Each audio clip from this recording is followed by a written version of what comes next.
Senhor, nesta noite, com o propósito que é te adorar, te glorificar, Senhor, e te exaltar, Senhor. Senhor, visita, Senhor, cada um que aqui está. Senhor, abençoe dizimistas e ofertantes da tua casa, quem tem, quem não tem, Senhor. Senhor, o Senhor sabe o coração de cada pessoa que aqui está, Senhor, que tem o desejo de te ofertar e não está podendo no momento, Senhor. Abençoa cada um que aqui está de todas as formas. É isso que eu te peço e já te agradeço. Todos dizem amém. Amém.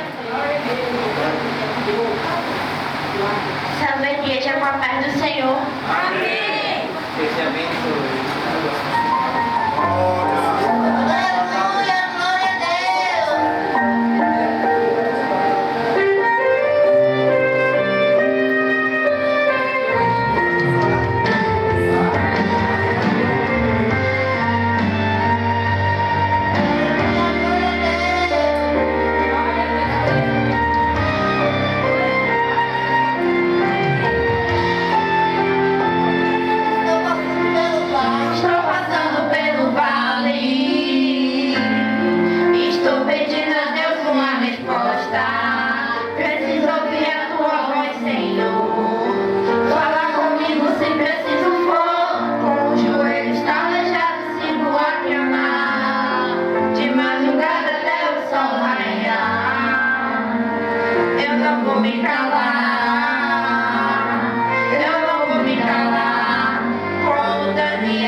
terra. verdade. Aleluia.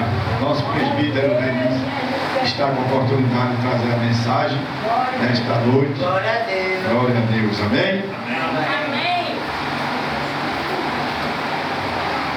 Amém, igreja. Mais uma vez eu cumprimento a todos com a paz do Senhor. Amém. Glória a Deus. Abra sua Bíblia em João, capítulo 21, em nome de Jesus.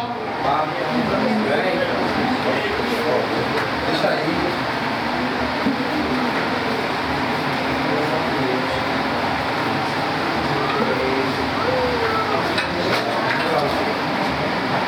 João, capítulo 21.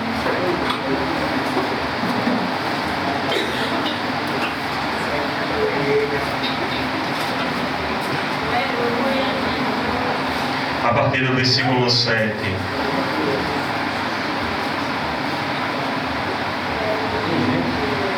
João, capítulo 21, a partir do versículo 7. Amém, igreja? Amém. Diz assim a palavra de Deus. O discípulo a quem Jesus amava disse a Pedro: é o Senhor. Simão Pedro, ouvindo-o dizer isso, vestiu a capa, pois a havia tirado e lançou-se ao mar. Os outros discípulos vieram no barco, arrastando a rede cheia de peixes, pois estavam apenas a cerca de 200 côvados da praia.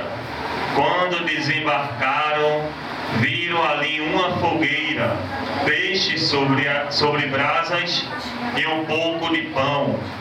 Jesus lhe disse: traga alguns dos peixes que acabaram de pescar.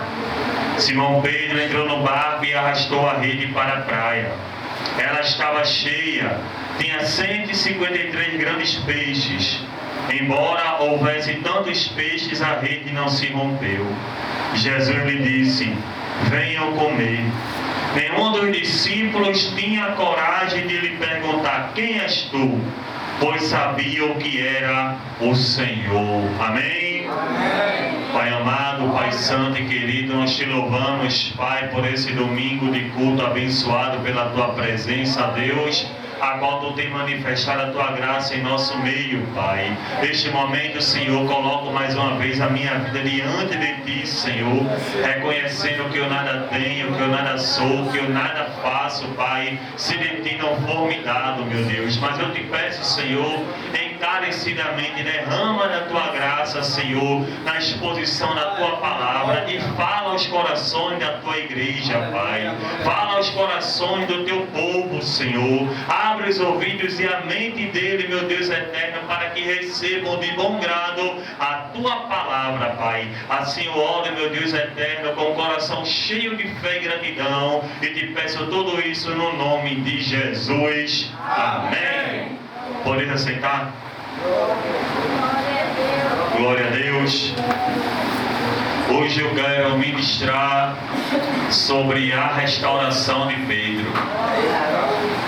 Falando de um personagem, talvez, do ministério terreno de Jesus, o personagem que mais tem feitos para poder contar, de um homem que foi chamado por Jesus para carregar uma responsabilidade enorme, por ser aquele que viria introduzir a mensagem no dia dos Pentecostes, para que ali houvesse uma salvação de 3.000 almas. Mas antes que Pedro viesse a pregar em Atos capítulo 2, e haver ali mais de 3.000 almas convertidas ao Senhor, Pedro passou por diversos processos. Pedro precisou ter a humildade de reconhecer que quem capacita o homem para o ministério ainda é o Senhor Jesus. Pedro, ele passou por alguns vales, algumas crises, alguns desertos, mas tudo isso necessário para o seu desenvolvimento ministerial. Pois todo aquele que Deus chama, o próprio Deus cuida de capacitar. Pois todo aquele que Deus escolhe, o próprio Deus se responsabiliza para desenvolver o seu chamado através da vocação de que Deus entregou a ele ou entregou a ela. Não foi diferente com Pedro. A Bíblia diz em Mateus capítulo 4 e Lucas capítulo 5 que Pedro estava junto com seu irmão André, com Tiago e com João, lançando redes no mar de Tiberíades, pois eles eram pescadores. Pedro e André, irmãos, Tiago e João, irmãos, e ambos eram sócios de Pedro e André. E estava em Lucas capítulo 5 e Mateus capítulo 4 pescando para poder levar o seu pão para casa. Mas a Bíblia diz que eles pescaram a noite toda e nada conseguiram obter. Diz a Bíblia que o Senhor Jesus, ele vai se manifestar naquele dia e vai estar ensinando a multidão que tinha fome de ouvir os seus ensinamentos. E Jesus, ele não perdia tempo, pois ele amava instruir, ele amava fazer discípulo, ele amava cuidar da mente daqueles que estavam ouvindo a sua palavra. Diz a Bíblia ainda que quando Jesus termina de ensinar a multidão, ele vai voltar-se para Tiago, João, Pedro e André e vai dar uma ordem: lança a tua rede do lado direito e mais para o fundo do mar, mais para o fundo do lago, porque com Jesus é sempre no profundo, com Jesus é sempre na entrega total. Ele não aceita dividir o seu servo com o diabo, não. Tem gente que quer servir Jesus, tem gente que quer caminhar com Jesus, mas não quer se entregar por completo a Ele. É muito fácil a gente honrar o nosso Senhor com os lábios, mas o coração está distante, como profetizou o profeta Isaías. Algumas pessoas costumam dizer que Jesus só quer o nosso coração. Mentira! Ele quer a nossa mente, o coração, o corpo e a nossa vida por completo. Ele não gosta das coisas pela metade. E aí ele chama e dá uma ordem para aqueles 4 pescadores: vai mais para o fundo do lago e lança a rede de vocês do lado direito.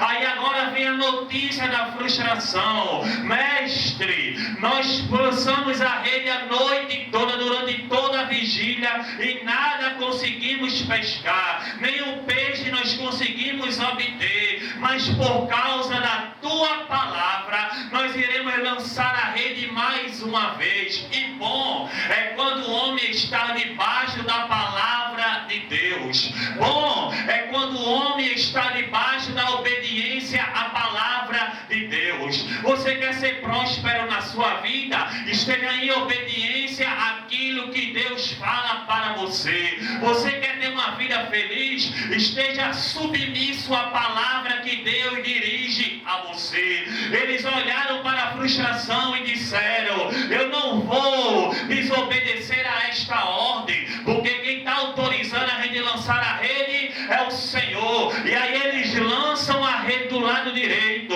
A pesca foi tão grande, mas tão grande, que o barco que eles estavam quase veio a afundar, porque foi peixes de multidão. E ali, quando aquele peixe foi para o barco de Pedro e André, eles olharam para longe, chamaram Tiago e João, acenaram: vem para cá que a gente obteve peixe, vem para cá que a nossa frustração acabou, porque nós estamos debaixo da obediência à palavra do nosso mestre. Lá vai a primeira lição: não se esqueça de quem estava com você nos seus dias difíceis, quando você estiver em dias de prosperidade, porque estava Pedro, Tiago, João e André durante a vigília toda e nada pescaram. Mas quando Pedro e André pescaram os peixes que o Senhor Jesus deu a eles, eles olharam para Tiago e João e chamaram para poder os dois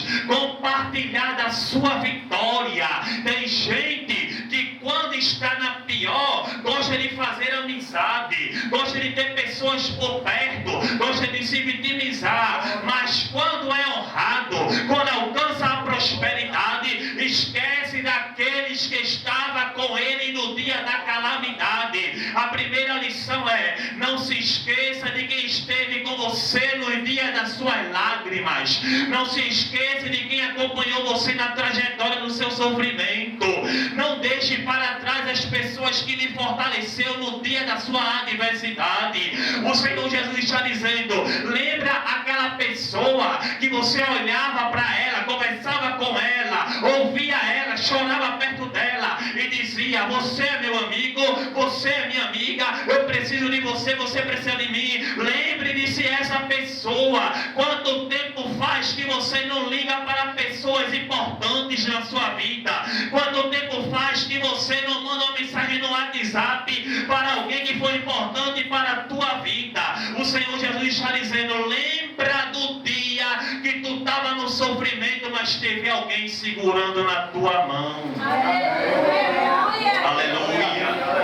Eles obtêm essa pesca maravilhosa, saiam dali alegre. E aí o Senhor Jesus Cristo, depois de Pedro se prostrar e adorar Ele, vai dizer assim: tu és pescador de peixes até o dia de hoje, pois eu irei te fazer pescadores de vidas, pescadores de almas. Pedro estava sendo chamado por Jesus para o ministério da evangelização, para o ministério da mensagem, para o ministério da palavra. Pedro foi chamado por Cristo para poder ganhar almas. E aí o Senhor Jesus, em Mateus capítulo 4, versículo 19, vai dizer: eu vos farei pescadores de homens, porque o mesmo Deus que chama é o mesmo Deus que capacita. Eu não prego se Deus não for comigo. As pessoas que têm oportunidade para louvar, não louvam se Deus não for com ele ou se Deus não for com ela, porque quem nos chamou é aquele que nos salvou e também é aquele que nos capacita.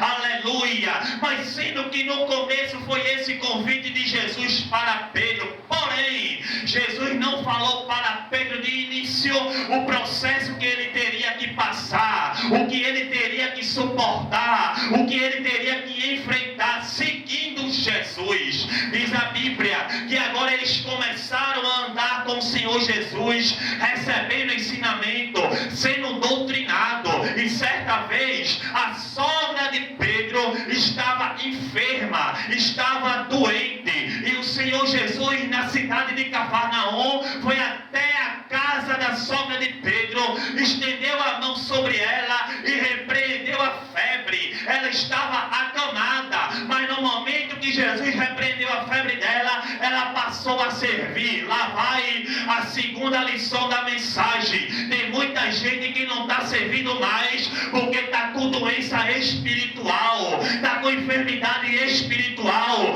mas pelo poder e autoridade da palavra, eu quero ministrar que nesta noite você será curado dessa sua enfermidade espiritual. Que o Senhor Jesus, ele entre com a purificação no teu chamado, que ele entre com a purificação na tua mente, que o Senhor Jesus Cristo repreenda essa febre que está tirando o teu prazer de servir a Ele.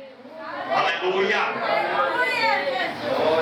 Naquele momento eu pude acreditar, auxiliar Michael, que Deus deu, através da pessoa de Jesus Cristo, o dom de cura ao apóstolo Pedro, que vai ser usado lá na frente. Ali agora aquela sogra de Pedro passou a servi-los, e depois daquele momento eles saíram e continuaram a missão, continuaram a jornada. Chega em Mateus capítulo 10 e Lucas capítulo 9 e Lucas capítulo 10, e Jesus agora vai designar os discípulos para o campo, mas primeiro ele vai preparar a mente.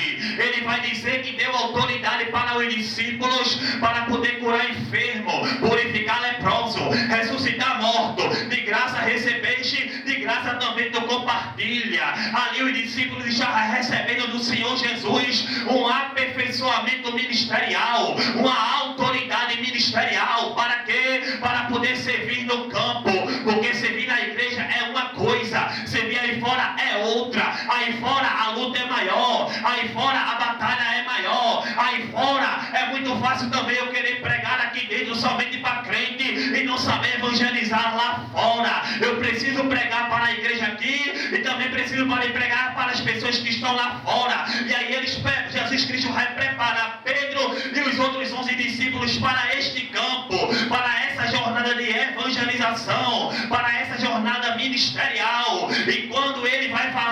e dá essa autoridade. Os discípulos agora vão sair para poder pregar o Evangelho. Eles vão curar, eles vão repreender espírito maligno das pessoas. E depois de tudo isso acontecer, eles voltam para o Senhor Jesus e diz: Mestre, Senhor, nosso Deus, até os demônios submetem a nós por causa do teu nome. Aí Jesus olhou para eles e disse: isso é bom, mas não se alegre por causa disso.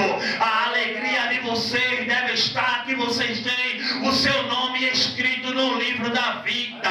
A maior alegria não é o dom que eu tenho, mas é a salvação que eu estou lutando para chegar no céu. A maior alegria não é a forma que eu ministro, não é a forma que você louva, não é o dom que Deus te deu ou o dom que Deus me deu. A nossa maior alegria é a coroa da salvação que Ele nos confiou. Aleluia. Não se alegre porque os espíritos malignos estão se submetendo a vocês.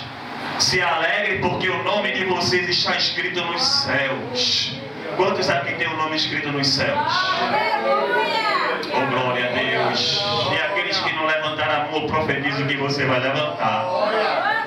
Porque coisa boa é ter convicção de que a gente vai para o céu. Aleluia.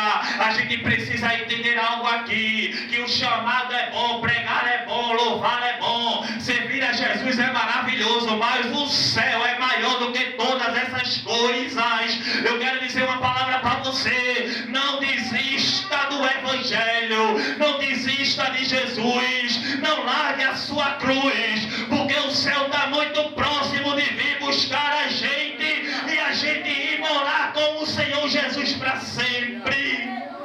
Aleluia. Eles voltam e Jesus traz outro ensinamento para eles. Não fiquem ansiosos por causa das coisas da terra. Não fiquem ansiosos por causa das riquezas. Não andem ansiosos todos os seus santos dias, porque basta cada dia o seu próprio mal. E Pedro está no processo de aperfeiçoamento. Mas agora chega no Mateus capítulo 18, quando Jesus Cristo ele vai ter um diálogo maravilhoso. E no capítulo 16 ainda de Mateus, ele vai olhar para Pedro, vai olhar para os discípulos, e ali Jesus Cristo vai fazer uma pergunta para os discípulos. Estão dizendo que eu sou quem? Aí os discípulos falaram: algumas pessoas dizem que o Senhor é Jeremias, outros dizem que o Senhor é Elias, outros dizem que o Senhor é João Batista. Aí Jesus olhou para os discípulos que ele estava ensinando e fez a pergunta: mas vocês, quem vocês dizem que eu sou? Aleluia.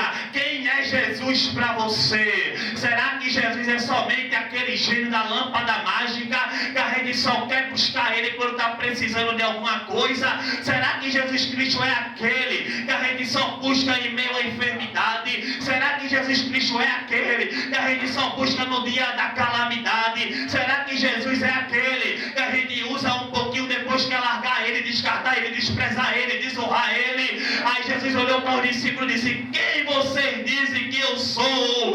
Aí Pedro tomou a palavra e disse: Senhor, tu és o Filho do Deus vivo. Pergunta para o irmão e para a irmã que está do outro lado: quem é Jesus para você? Porque para mim ele é meu Senhor e meu Salvador. E para você? Ainda que ele não me deu a casa, ainda que ele não me deu o carro, ainda que ele não me faça enriquecer financeiramente falando, ele permanece sendo o Senhor que me salvou. E para você? Oh, eu sinto Jesus nessa palavra. Oh, glória a Deus.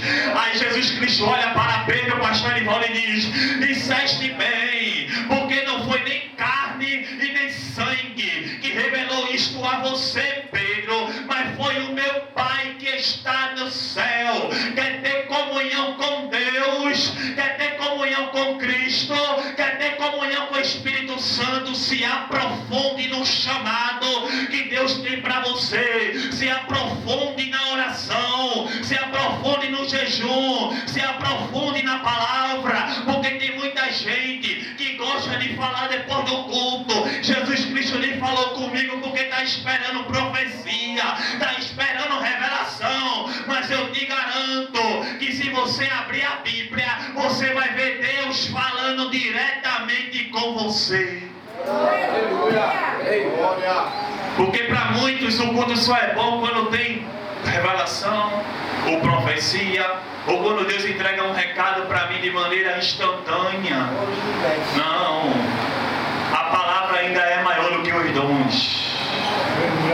Disseste bem, Pedro, porque foi o meu Pai que está no céu que revelou isso a você. Neste mesmo momento, passa-se apenas alguns minutos ou algumas horas que Pedro vai confessar que Jesus Cristo é o Cristo, Filho do Deus vivo. Satanás entra na vida de Pedro, lá vai, tampe as brechas da sua mente para que Satanás não entre. Pela boca de Pedro ele confessou: tu és o Cristo, o Filho do Deus vivo. Por essa mesma boca, Satanás olhou para Jesus através da vida de Pedro e disse: não vai para a cruz não, Jesus, porque o diabo sabia auxiliar Michael, que se Jesus fosse para a cruz, a humanidade seria vitoriosa em Cristo Jesus. Se Jesus não passa pela cruz, não tem salvação, não tem redenção, não tem perdão dos pecados. Aí o diabo pegou a boca de Pedro e disse: desiste da cruz. Aí Jesus olhou para Pedro e disse: para trás de mim, Satanás, porque eu não quero perder tempo com as tuas palavras. A meu meia boca, o mesmo lábio que confessou que Jesus era o Cristo, agora estava sendo usado pelo diabo para querer impedir Jesus de ir para a cruz. Eu quero te entregar uma palavra: não ceda o seu coração que você dedica a Deus para o diabo. Não entrega a mente que você dedica a Deus para o diabo. Não entrega os seus lábios que você dedica a Deus para o diabo. Se você adora Ele aqui nesta noite, adore Ele na sua casa também. Se você diz que ama Ele aqui na igreja, ame Ele na sua casa também. Blinde a sua mente contra as setas do diabo. Glória, aleluia. Eu sinto Deus em nosso meio.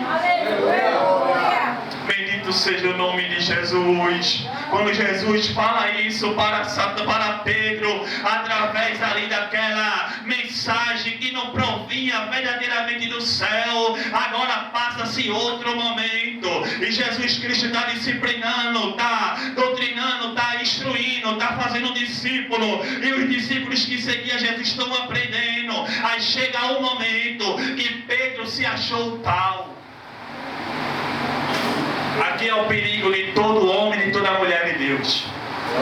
É quando acha que é alguma coisa sem Deus. Porque Pedro disse para Jesus: eu estou pronto para ir até a prisão ou até morrer por causa de ti, Jesus. Aí Jesus olhou para Pedro e disse: eu vou te dizer só uma coisa, Pedro. Antes que o galo cante 3 vezes, tu vai me negar. E é hoje. Quando isso acontece, essa palavra, Pedro parece que ignorou aquele ensinamento.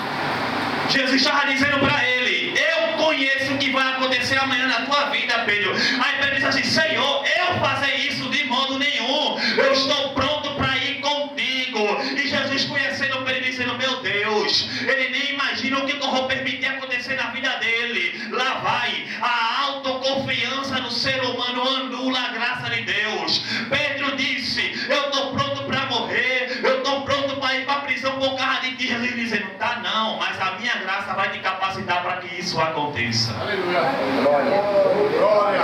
A autoconfiança, o que é autoconfiança? É quando eu chegar aqui em cima e dizer: hoje eu vou pregar demais.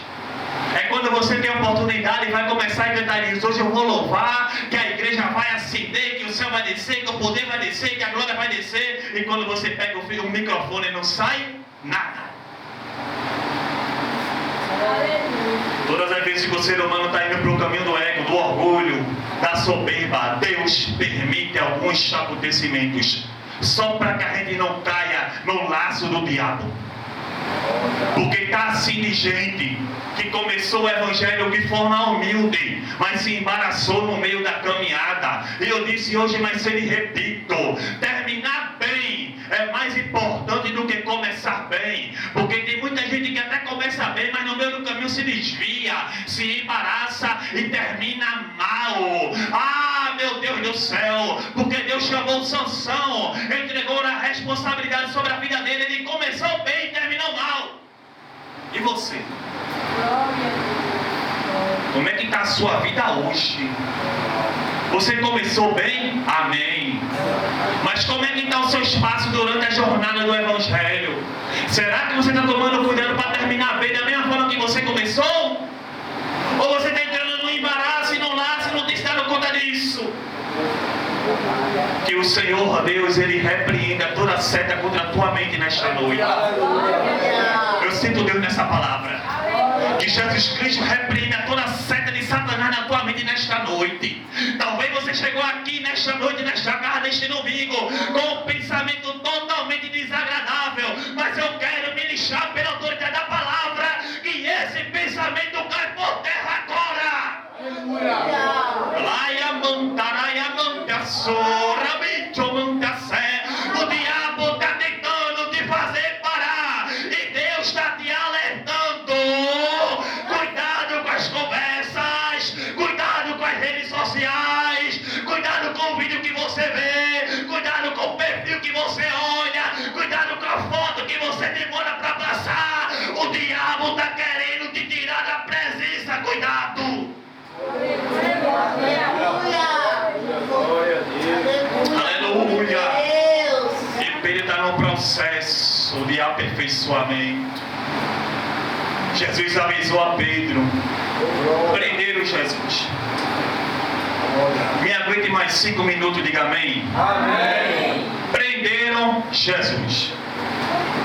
Quando prenderam Jesus, levaram Jesus para o sinédrio para ser julgado, para ser interrogado. Quem é que está seguindo Jesus à escondida? Pedro. Jesus está indo para o sinédrio para ser julgado, preso pelos sacerdotes. E Pedro está seguindo Jesus. Quando chega lá, oh glória, dentro do sinédrio, está Jesus sendo interrogado, sendo julgado, e Pedro está no canto. Do lado dele tem uma menina judia. Ou uma mulher judia. Alguns escritos diz homem, mas tanto faz, poderia ser uma mulher esquerda ou uma mulher direita. E aí o que acontece? É que quando estão julgando Jesus, a pessoa olha para Pedro e diz: tu não anda com ele? Aí Pedro olhou para a pessoa e disse: eu não. Eu andar com ele? Ando não. Olha, aí passou-se outro tempinho, outra pessoa olhou para Pedro e disse assim: até o teu jeito de falar parece com o jeito dele.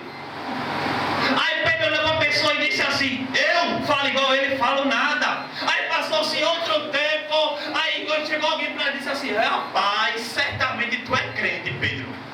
É, porque quando a gente está andando com Jesus, a identidade do mundo fica lá fora.